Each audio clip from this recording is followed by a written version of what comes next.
New Zealand echoes to the sound of supercars one more time. ITM Auckland SuperSprint, race number 2 of the weekend, and away they go. Very good start by Van Gisbergen. Mostert is blazing up the inside. He's displaced a shell car.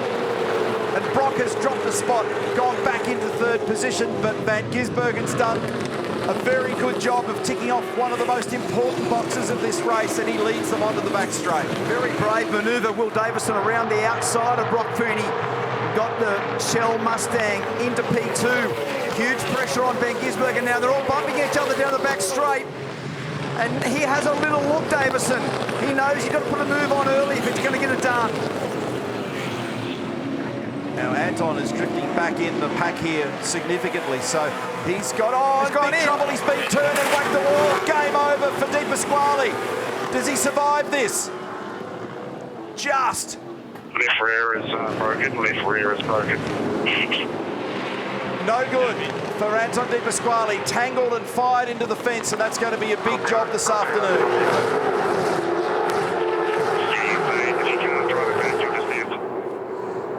Significant damage on that car as Mostert covers on the run to turn 1. He's got a shallow line there that makes him vulnerable to Feeney, and we've gone safety car. No surprise. The leader is car 97. So this might tell us some of the stories. So Di Pasquale checks up behind Reynolds, Heimgartner, and then there's just an interlock here between Brody and Anton. I thought he was going to be collected by the rest of the field here, and that car is pretty seriously bruised there at the moment. Oh. Here's the onboard. So, okay, so everybody's trying to figure out what to do to get around. So this is Mark Winterbottom up on the outside. We'll try to get down the inside. A bit of the messiness came from Di Pasquale in the middle of the road. Here we are at turn 2. Okay, yeah, he's just ended up. Oh. So he's got it all clear. He can regulate and decide when he wants to go. And he's waiting. And waiting. He's got it spooled up. He'll have his right foot hard on the throttle and his left foot hard on the brake. And he's like a torque converter in automatic. And he will, when he gets off the brake, he will go. And he's got the last moment.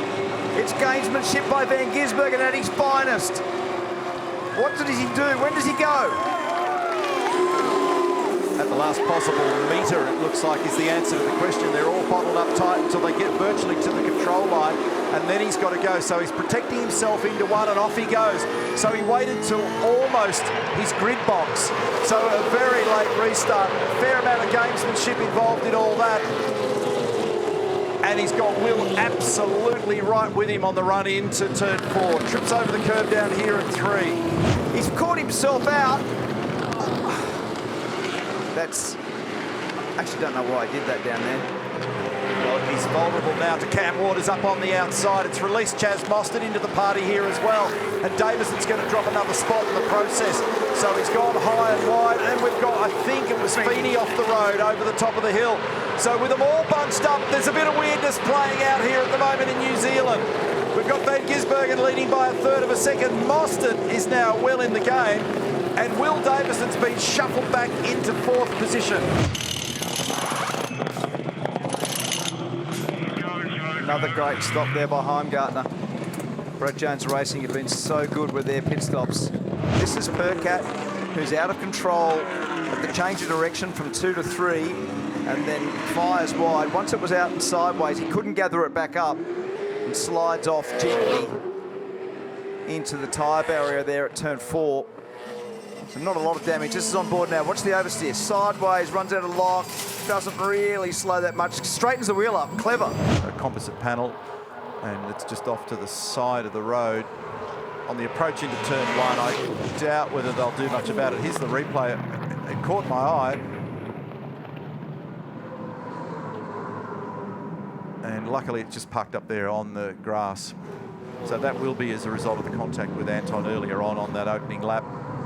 Race control from all teams confirming the leader has just commenced the last lap. Dave Taylor confirming that from race control. So he has been unbelievable in the recent past, hasn't he, Mark? Like, it wasn't a strong run for him yesterday, but I'd look down the little sheet that I've got of achievements in the recent past. He was a winner both days in Townsville. He was a winner all 3 days at Tailem Bend, and he was a winner twice out of 3 occasions when we got to Sandown, and he's about to be a winner one more time.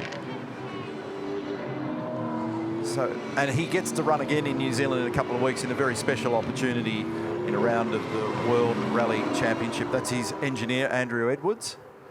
And so there'll be a lot of talk and a lot of pressure on him for at least a couple more weeks, and then we're getting set for the Repco Bathurst 1000. But the focus right now, 1 corner to go, and this is going to be a very popular victory. Shane van Gisbergen notches up a perfect win for the 2nd race of the ITM Auckland SuperSprint in New Zealand. Stitched it up nicely and gets the bonus points along the way.